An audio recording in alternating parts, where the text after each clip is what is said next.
Brother Fritzy, you are now up for steal! Coaches!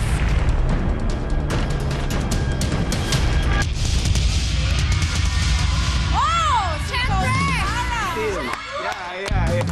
I'll just hug you. Already press the button for you! Meron pa kayang isa? Congratulations, you did it. You brought it. Welcome to Team Sarah as well. But don't forget us, okay? Don't forget us. Thank you, Coach. Salamat. I'm very happy! Thank you, Coach. Pero bago ang lahat ng yan, Coach Sarah, bakit ka nag-steal? Kasi yung kanyang fighting spirit, yung kanyang pagiging komportable sa stage na nilalaro ko lang to! Kaya ko to! Yan ang gustong-gusto ko eh. So, saka sobrang galing niya talaga. So, thank you, Coach. Thank you, my Coach Ma'am. Thank you. You're now part of Team Sarah. I'm very happy! Congratulations, Fritzy! You're not going home Coach. tonight Thank you. dahil part ka na ng Team Sarah.